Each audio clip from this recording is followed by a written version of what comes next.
Hello my dear students, आप लोगों का इस नए वीडियो में स्वागत है। आज की इस वीडियो में मैं आपको इकोनॉमिक्स का ब्लूप्रिंट एक्सप्लेन करने वाला हूं। इसके पहले की दो वीडियोस में मैंने अकाउंट्स का और स्टेट्स के वीडियो के बारे में एक्सप्लेन किया है। और आज के वीडियो में मेरा जो फोकस होगा वो इकोनॉमिक्स पे होगा। बेसिकली इकोनॉमिक्स एक थियोरी सब्जेक्ट है, तो इसमें अकाउंट्स और स्टेट्स के जैसा हम ये नहीं कह सकते कि ये सम कई बार पूछा गया है, ये क्वेश्चन जो है प्रैक्टिस कर लो। हाँ, लेकिन ये है कि जो मेरा पर्सनल एक्सपीरियंस है, अगर आप चेक करोगे मेरे चैनल पे जाके, अगर आप प्लेलिस्ट देखोगे, तो मैंने लास्ट ईयर और उसके पहले भी मतलब 2 से 3 सालों से स्पेसिफिकली आफ्टर लॉकडाउन मैंने काफी सारी चीजें इसमें मतलब काफी इसमें मेहनत की है। और कुछ क्वेश्चंस को चूज करके मैं as a important questions students को प्रोवाइड करता हूँ। और बहुत सारे क्वेश्चंस फंस जाते हैं, आप ऐसे समझो 70 to 80% इजीली होता है। बाकी का जो 10 to 20% होता है उसमें थोड़ी आपको मेहनत करनी पड़ती है। तो यही वजह है कि मैंने इकोनॉमिक्स पे भी मेहनत किया, और मैं यहाँ पे आपको प्रॉपर वे में फॉर्मेट लेकर आया हूँ, सो दैट कि मैं आपको एक्सप्लेन कर सकूं कि कौन से चैप्टर में आपको कितनी मेहनत करनी है और किस तरीके से मेहनत करनी है। ठीक है, तो सबसे पहले मैं आपको यहाँ पे मार्किंग सिस्टम एक्सप्लेन कर देता हूँ कि जो प्रेजेंट सिचुएशन में मतलब प्रेजेंट टाइम में है और इसके जो पहले था, दोनों में एक्सप्लेन कर देता हूँ, सो दैट आपको आइडिया लगेगा कि हाँ, आप जिस तरीके से चल रहे थे उस तरीके से कौन से चैप्टर में चलना है और किस चैप्टर में आपको अपनी मेहनत को इंक्रीज करना है। ठीक है, वीडियो आगे बढ़ा उसके पहले मैं आपको बता दूं कि ये जो मैं यहाँ पे एक्सप्लेन करने वाला हूँ, भले मैंने यहाँ पे इंग्लिश में लिखा हुआ है, बट ये जो है वो सारे स्टूडेंट्स यूज कर सकते हैं, चाहे वो हिंदी के हो, चाहे वो इंग्लिश के हो, चाहे गुजराती के हो। इससे कोई फर्क नहीं पड़ने वाला, क्योंकि आप यहाँ पे देख सकते हैं, यहाँ पे जो नंबर्स है तो वो तो इंग्लिश में ही रहने वाले, उससे कोई मतलब नहीं है। और जो मैंने यहाँ पे चैप्टर्स के नाम लिखे हैं, चैप्टर्स के नाम के बदले में आप 1 2 3 याद रखो, तो आपके लिए वही काम आएगा। ठीक है, तो फिलहाल आगे बढ़ते हैं, और आगे बढ़ने से पहले मैं आपको कुछ बातें बता देता हूँ। जैसे कि चैप्टर नंबर 1, तो ये जो है ये प्रीवियस ईयर के लिए था।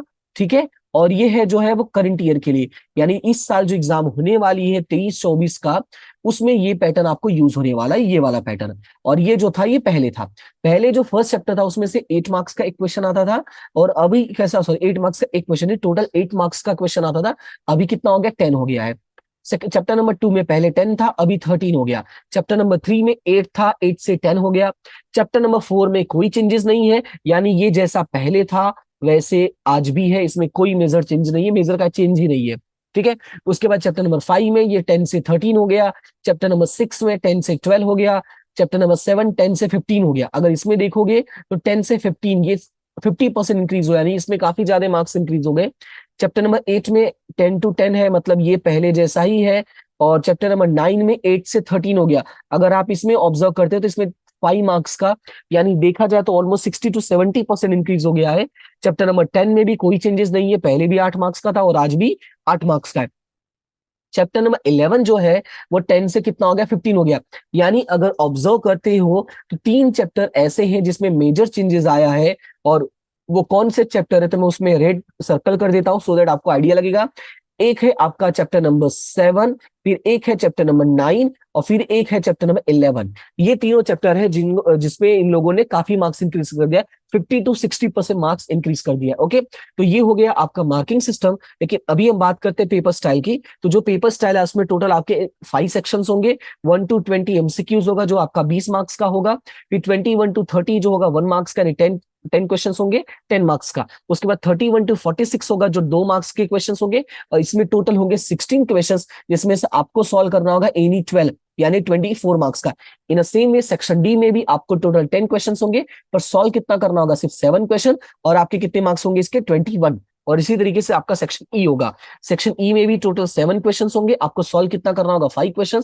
और इसमें आपके कितने मार्क्स आ जाएंगे, 25 मार्क्स आ जाएंगे। ठीक है, तो ये तो हो गया आपका मार्किंग सिस्टम। अब यहाँ पे देखोगे तो मैंने पूरे पेपर को एनालाइज करके, जो पेपर जैसा मैंने बताया है कि गुजरात बोर्ड ने एक सैंपल पेपर दिया स्टूडेंट्स के लिए, सो दैट स्टूडेंट्स को आइडिया लगे कि भाई हाँ, पेपर ऐसा आने वाला है। तो जीएससीबी ने जो वो पेपर प्रोवाइड किया था, उस पेपर को मैंने स्टडी करके ये पेपर पैटर्न रेडी किया कि भाई इस तरीके से मार्किंग सिस्टम होगा। ठीक है, तो इस मार्किंग सिस्टम को मैं स्टार्ट करूं उससे पहले मैं आपको एक एक सिंपल सजेशन देना चाहूंगा। सजेशन ये है, जैसा कि आप लोगों को पता है कि जो सेक्शन ए है आपका वो 20 मार्क्स का हो गया है, और जो सेक्शन बी है वो आपका 10 मार्क्स का, जो पहले भी था उससे कोई फर्क नहीं पड़ने वाला।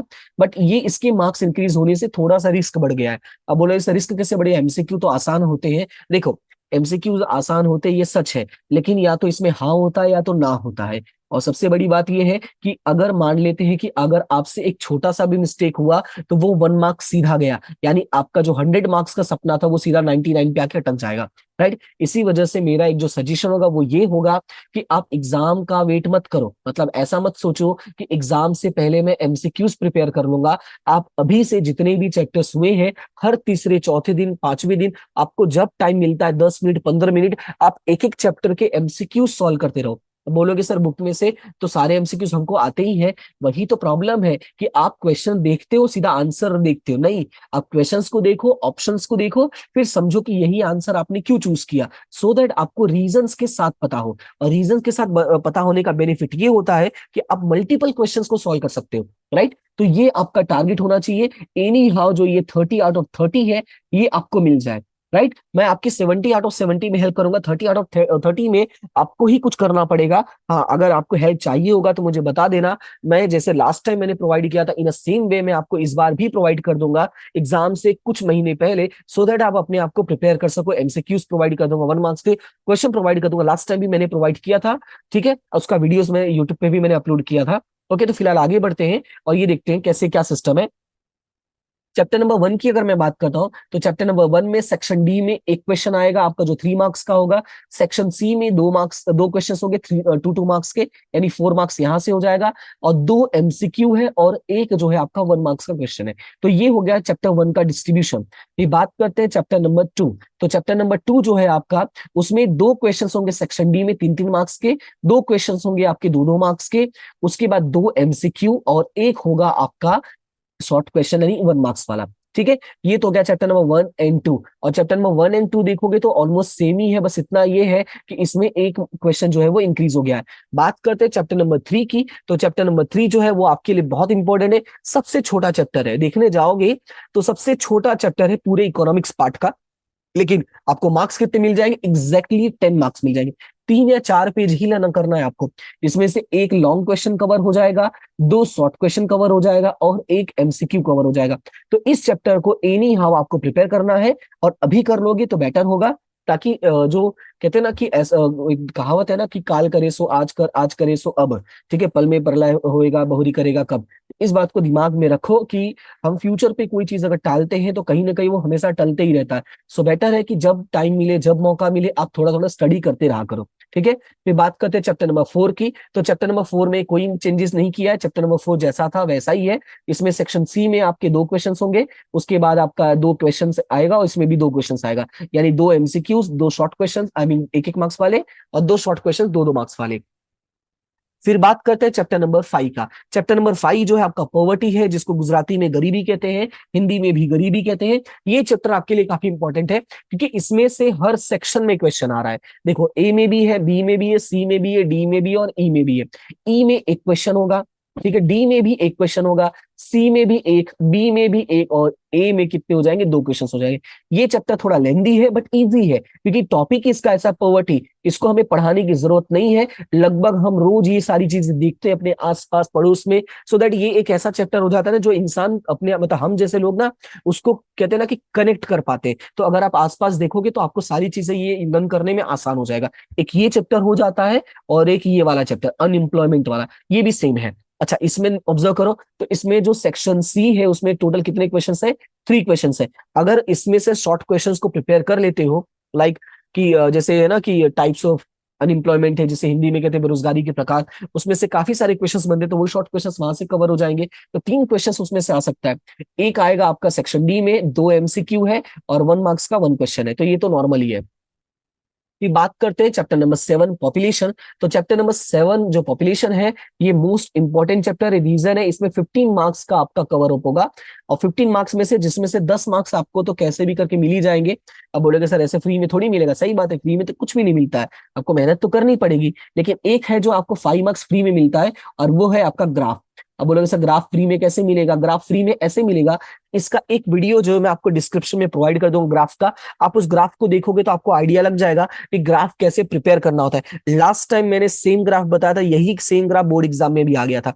लकी थे बच्चे कि वही एग्जाम में आ गया, बट मैंने तो इसे रैंडमली चूज किया था, कोई मेरा प्लान नहीं था कि यही बताना है। मैं देख रहा था भाई कौन सा ग्राफ बताओ जो बच्चों के लिए इजी भी हो और उनको कंसेप्ट भी समझ में आ जाए। तो ग्राफ वाला कंसेप्ट इजी होता है, आपको ड्रॉ करना था और वही जो ड्रॉ किया है उसी के बारे में लिखना होता है। तो ये 5 मार्क्स तो आपके कंफर्म ही होते। फिर एक क्वेश्चन आ जाएगा, तो क्वेश्चन के लिए आपको थोड़ा रीड करना होगा। फिर एक सेक्शन डी में एक क्वेश्चन होगा और 2 एमसीक्यूज होंगे। इसमें से शॉर्ट क्वेश्चंस नहीं आते, तो शॉर्ट क्वेश्चंस के लिए परेशान होने की जरूरत बिल्कुल भी नहीं है। ठीक है, ये ही मेन फायदा है आपको, इसी का मेन यूज होगा यहाँ पे। जो आपको यहाँ पे पेपर पैटर्न दिया है उसका मेन यही बेनिफिट है कि कहाँ पे कौन से सेक्शन के लिए परेशान होना है, कौन से सेक्शन के लिए परेशान नहीं होना है।